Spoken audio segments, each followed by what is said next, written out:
el sagaz político veracruzano Jesús Reyes Heroles, a quien se conocía como Don Jesús, el del gran poder. Naturalmente que era un político que por su cultura, por otras cosas, pues, se distinguía del grueso de los políticos mexicanos. Entonces, habría una posibilidad para ese diálogo y lo emprendimos con él. Naturalmente que él no dejó de ser siempre la parte oficial, ¿no? Pero sin embargo era un operador político del sistema muy especial. Claro que ojalá hubiera más como este. En abril de 1977, Reyes Heroles emprende lo que sería el máximo logro del régimen López Portillista, la reforma política. Después de numerosos foros de consulta efectuados en todo el país, en los que participaron dirigentes políticos e intelectuales, en diciembre de 1977, el Congreso de la Unión aprobó la Ley de Organizaciones Políticas y Procesos Electorales, la LOPE. Era un paquete de medidas que implicaban una reforma de Estado. Por eso todavía algunos analistas políticos hablan de esa como la gran reforma, ¿no? Porque de alguna manera fue la primera vez en donde se giró la llave para abrir el Estado. La ley otorgaba registro oficial al Partido Comunista y a otras organizaciones de izquierda. Un año después, López Portillo promulgaría una ley de amnistía que dio libertad a quienes habían militado en grupos guerrilleros. El gobierno brindaba así reconocimiento definitivo a la izquierda como fuerza política. En contraparte, la izquierda debía renunciar a su vía tradicional, la vía violenta. Yo te diría que López Portillo lo que hizo fue acelerar el proceso de rectificación, o sea, no lo originó, pero sus planteamientos, su visión acerca de por qué se había dado la guerrilla y qué salida podía tener, ¿no? Pues fue una bocanada de aire fresco para todos los que en ese momento nos planteábamos de alguna manera regresar a la lucha política, ¿no? Asimismo, la LOPE introdujo el principio de representación proporcional, que dio a los partidos pequeños la oportunidad de obtener diputaciones en función de la cantidad total de votos que sumaran. Como resultado de estos cambios, en las elecciones legislativas de 1979 llegaron los primeros diputados comunistas al Congreso. La reforma política quedó a todas luces incompleta. El gobierno y el PRI conservaron el control total sobre los órganos electorales. Aún así, la conducción del país parecía estar en buenas manos. Un presidente sensato al frente de la economía y, junto a él, un sabio letrado a cargo de la política.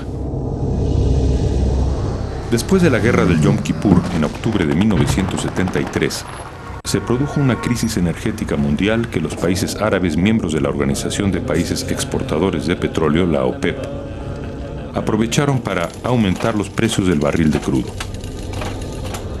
A cantidades exorbitantes, de $2 el barril, pasa a 10, 12, 14, $16 el barril, se multiplica por muchos enteros el precio del barril de crudo.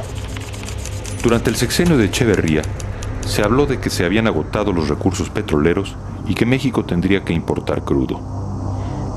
Como presidente electo, José López Portillo había recibido informes de su viejo amigo Jorge Díaz Serrano de que en México existían reservas probadas por 11.200 millones de barriles. Esto era una carta que en cualquier banco me daban un crédito si yo iba. Entonces fui con don José, ya cuando tomó posesión le dije, tenemos que irnos al mar. Mira, aquí tengo esto, aquí sacamos los recursos, vamos a Washington, vamos al Fondo Monetario Internacional, donde tú quieras vamos. Conseguimos dinero, pero te pido que se utilice como punta de lanza en la exploración en el mar.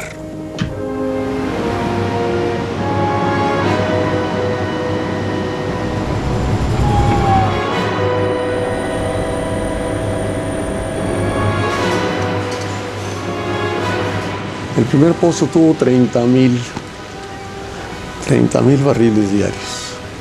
Y de ahí en adelante creció esto en forma extraordinaria. En 1977, las reservas aumentaron a 16.800 millones de barriles, a 29.000 millones de barriles en 1978 y a 40.200 en 1979.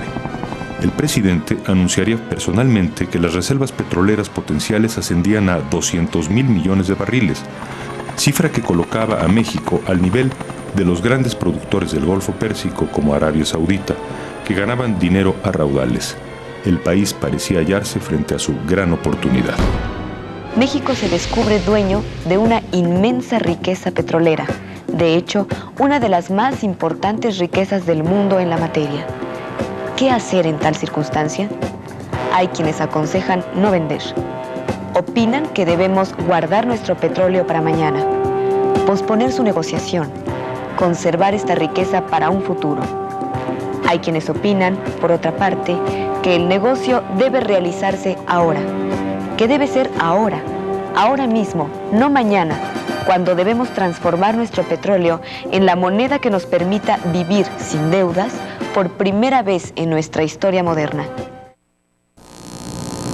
México, país de contrastes, ha estado acostumbrado a administrar carencias y crisis.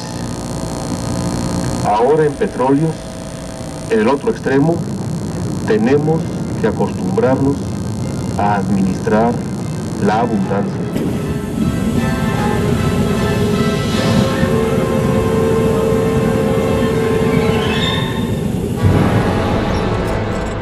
López Portillo advirtió que había que hacerlo con responsabilidad.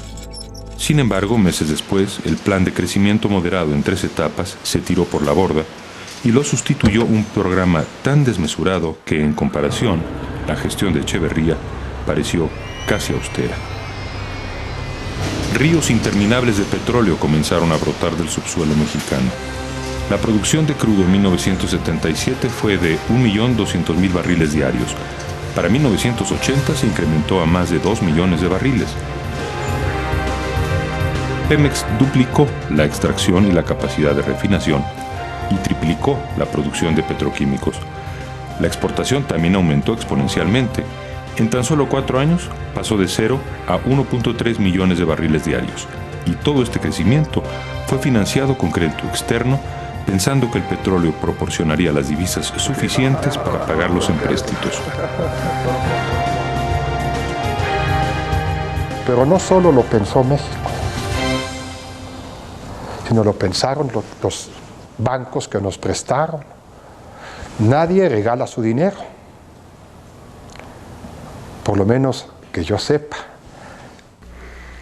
Yo recuerdo que en aquella época los funcionarios de la Secretaría de Hacienda que asistíamos a reuniones internacionales éramos literalmente perseguidos por los banqueros canadienses, americanos, japoneses, ingleses, alemanes, suizos, cada uno ofreciéndonos una operación de crédito a México en mejores condiciones que la anterior.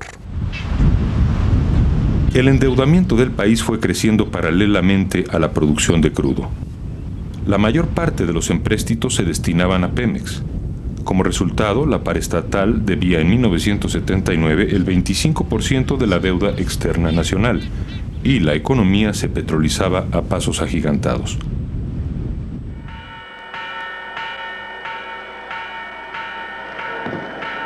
Soy la última oportunidad de la revolución, llegó a decir José López Portillo con respecto a su gobierno.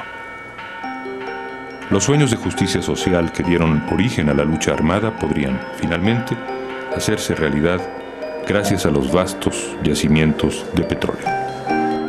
En la época actual, los países pueden dividirse entre los que tienen y no tienen petróleo. Nosotros lo tenemos.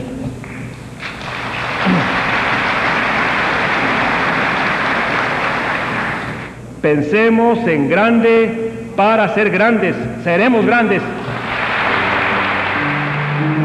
En sus memorias, José López Portillo escribió sobre sí mismo: fui muy macho.